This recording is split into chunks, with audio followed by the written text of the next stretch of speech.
say you found the story all tucked away in the back of the room. Hello guys, and welcome to the Life's a Whirlwind YouTube channel. So this is totally different. I am so excited to be doing this. This is something that I've been wanting to do for a long time, and that is visit cemeteries. Now, I have been visiting cemeteries, and Tom has came with me a couple times, especially if we're out traveling and there's big cemeteries, really big historic ones. He's went with me to those, but I've never really vlogged them. And I thought, you know, these graveyards and cemeteries, the people in them, they have stories to tell. They've led interesting lives. Everybody's lived an interesting life. Whether you believe it or not, you have lived an interesting life. You might not think it's interesting, but somebody out there that doesn't have your life thinks it's interesting. And there's a lot of stories in cemeteries and graveyards. And I've just always been fascinated by them. I've been fascinated by the headstones, the churches, the area, the reason there's a cemetery there. I'm just always been fascinated, even when I was a kid. And I freaked Lakeland out the other night. Well, last night. Was it last night? Yes, last night. When I told him that after I dropped him off at work, there was a graveyard that I wanted to go to. And he's like, "You're going by yourself?" I'm like, "Yeah." And then I proceeded to tell him that as a kid, I would actually play in cemeteries growing up. And that just totally freaked him out. And I don't mean play as in, I'll just say roam around and explored. We'll say that instead of played, because I didn't like play ball or anything in them. So I know it's not our regular travel vlogs or day in the life vlogs or that type of thing, but I'm hoping you'll stick with me, because I think you'll find some interesting things, stories, and I'm gonna do a series of these. And you know, I would love for you to follow along. Comment below what you think about it. Is there a fear? Because a lot of people are afraid of graveyards and cemeteries. Comment below. Comment why, or you know, I don't get that when I'm here. I don't know, I'm peace and just stories just reaching out to me is what it's about. That metal cross almost looks iron. It's just absolutely beautiful. I mean, it's simplistic, but it just works really well above the arch of this door. I love that they've painted the door kind of a burgundy red. Stained glass windows. I wonder if I'd even be able to get inside. We'll have to check. Okay, I'm extremely curious on what this rock means. So something I did know, that during the war this church was used as barracks by Confederate troops. And the story behind that is that basically when they called for volunteers to fight for the South, you know, they had to come from all over on foot. They're bringing their own weapons, and this is where they met, and they kind of trained together until they got enough people to go ahead to head towards Virginia and fight. This church is one of the oldest churches in Western North Carolina. It was organized in 1857, yet built in 1859.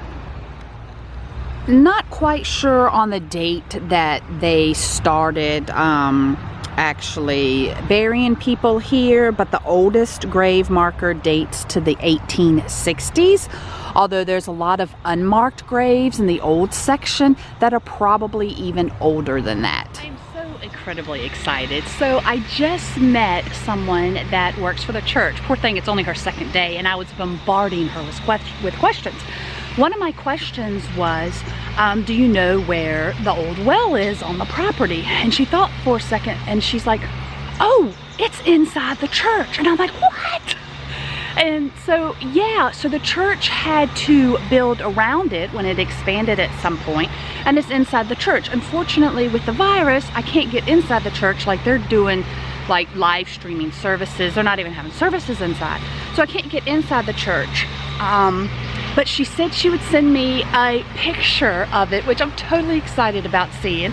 I'm telling you guys, churches, cemeteries, and graveyards, the best stories. So speaking of stories, I'm gonna tell you one of kind of one of the reasons I wanted to know where the old well was. And it's a ghost story. This church has about 3 or 4 interesting ghost stories. So I told you about a story about the volunteers that would meet here and they would train here. So near this church, there was supposedly a family that came from up north, and everybody around believed that they were spies. And they figured, oh, they know we're meeting here, and they want to get probably a head count to let them know up north how many people we have. And so they will always have guards around. And one night, one of the guards, it was around midnight, and he saw this head pop through the hedge, and he just knew it was one of them. Whenever each man arrived, he was always cautioned and reminded that this was sacred ground, so there'd be no rowdiness, roughness, bad talk, or bloodshed upon this sacred ground. So when he saw that head, he thought, well, I can't shoot him because that's going to cause a lot of ruckus and wake everybody up. So he pulled out his blade and his sword and basically just cut his head off. And then his head just kind of bounced, and sorry guys, I'm telling the story. I'm sorry to be so graphic. And then he realized what he had done.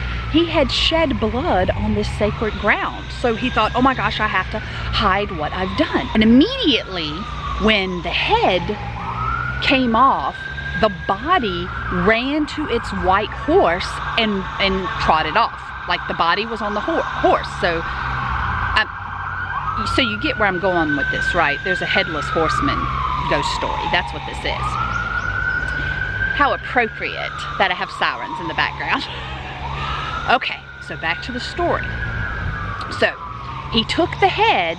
He knew he had to hide what he did. So he took the head and he threw it in the well.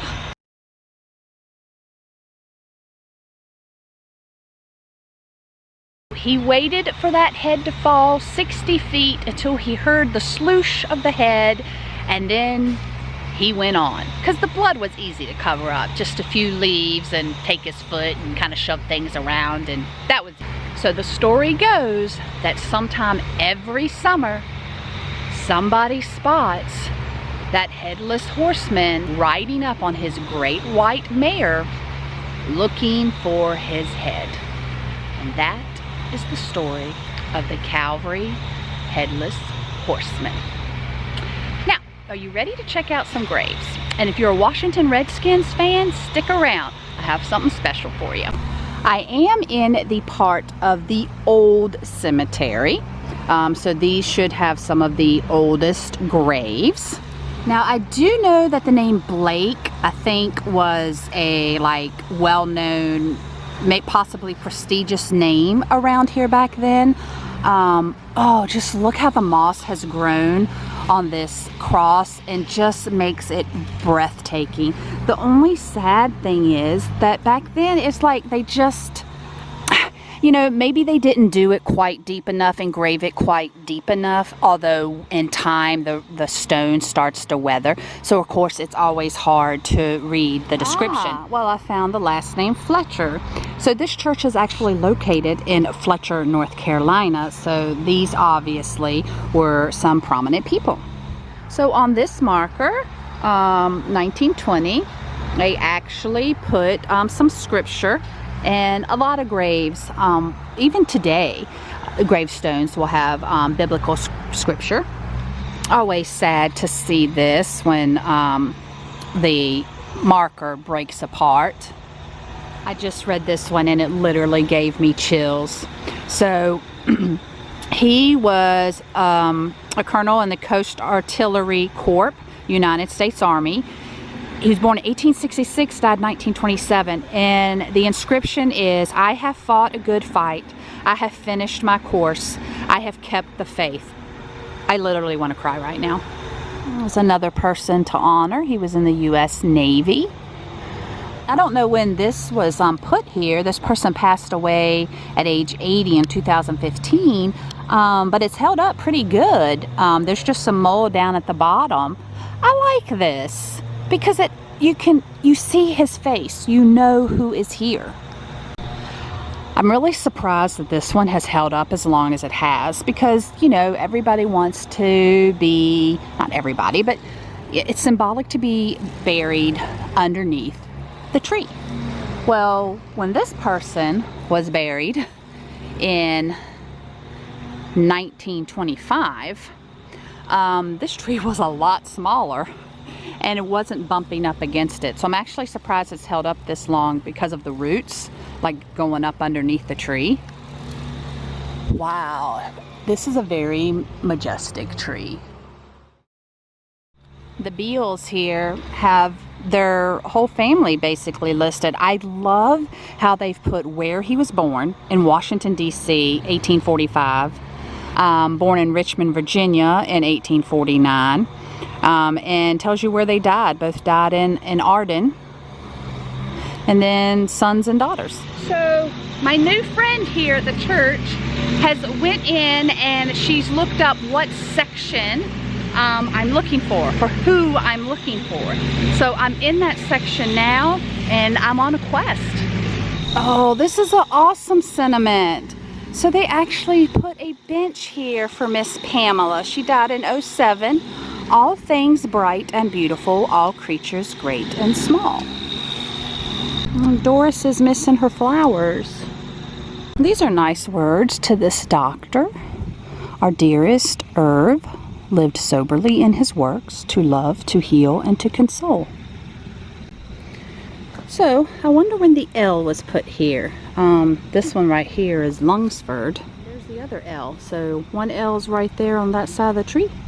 And then here. I almost missed you, Choo Choo, because somebody put this on top.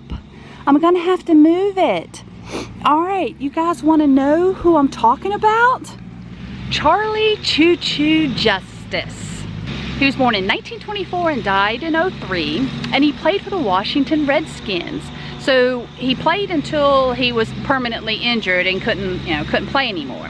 But the reason that UNC block is on top of his name is because he played for Chapel Hill, for University of North Carolina, Chapel Hill. And of course, he was a standout. And he played many positions, those including tailback, quarterback, punter. He was born in Asheville, North Carolina. And of course, like I said, standout football player in high school. And then he played for the Bainbridge, Maryland Naval Base, which was during World War II, which is where he got his nickname Choo Choo. Now, there's two just little variations of how he got it. So one version is that there was a reporter, another officer had commented, "Look at that guy run. He runs like a runaway train. We ought to call him Choo Choo." Then there's another version that a sailor had commented, another fellow teammate sailor had commented, he runs just like a choo-choo train. They're basically meaning the same thing, the way he ran. But just the exact words and that type of thing varies a little. He played for UNC Chapel Hill from 1946 to 1949, and his offense record wasn't broken until 1994. That's a really long time that he held that offense record. He was nominated twice for the Heisman, but he ended up coming up runner-up in both 48 and 49. He played 4 seasons for the Redskins in the 50s. And after his football career ended, he came back to the North Carolina mountains and he opened and operated an insurance company. They actually bought, and I say they as in, well, let's see. So y'all can actually see this. I'm gonna move it a little bit. Somebody just placed it over him and I'll put it back. Here you go, Mr. Charlie. So, and they even say, oh, by the way, I forgot to tell you, he was number 22. I will actually insert a photo. So, Choo Choo, number 22, Charlie Justice. born in 24, like I said. And ironically, his wife was also born in 24 and died in 04. Now, their son, Ronnie, as you can see, passed away in 1993. And that is actually when they bought this plot, was in 93. That's just heartbreaking to outlive your child. This was laying down here. I put it back up. It's not going to stay. It's really hard to, for some reason, even though the ground is wet, it was really hard to try and put this back in there. Why is there a rubber band? That's the second rubber band. Oh, I bet it was wrapped around this. I bet it wrapped something right here.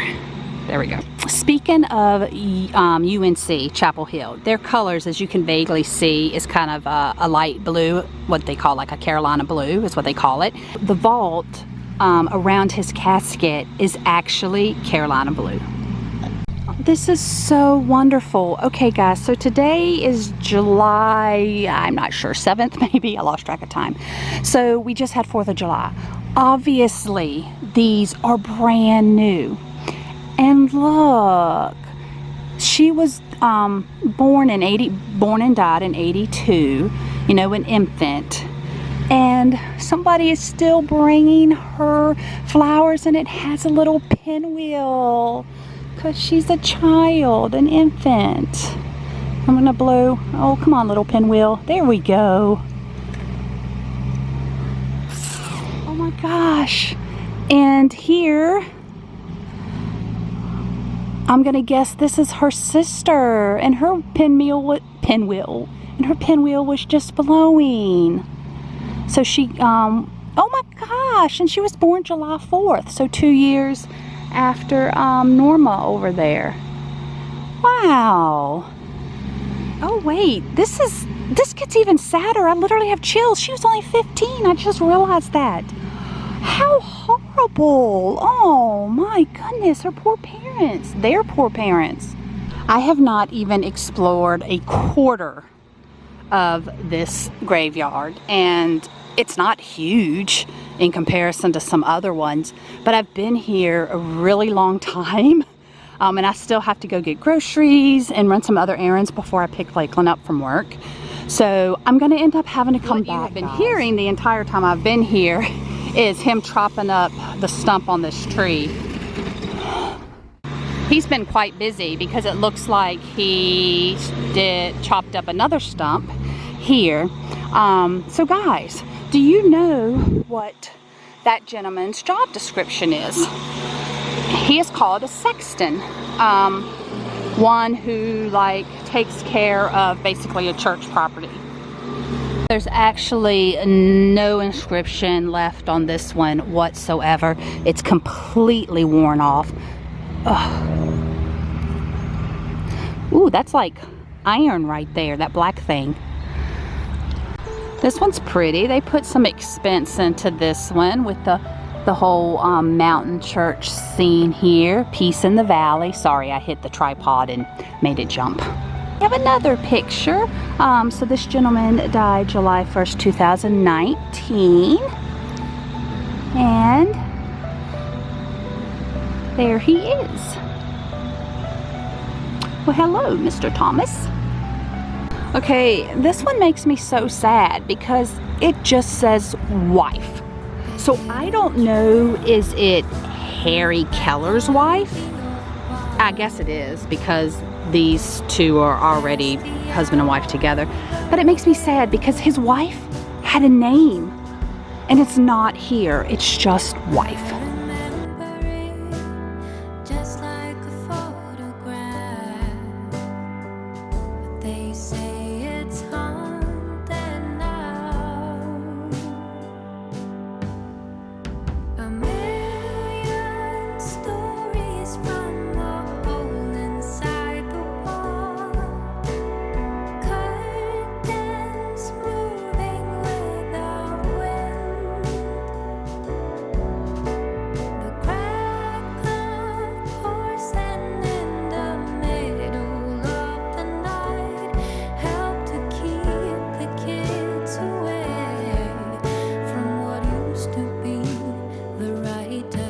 Well, thank you so much for exploring with me today. I do hope that you come back because I have many graveyards and cemeteries and churches to explore. Like I said, I'm going to do a whole series on them. So after I put up a few, I'll start a playlist. If you're coming in late and it's been months or a year or whatever, check the playlist.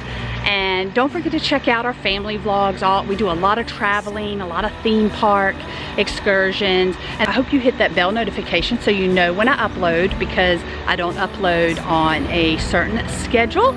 And until the next vlog.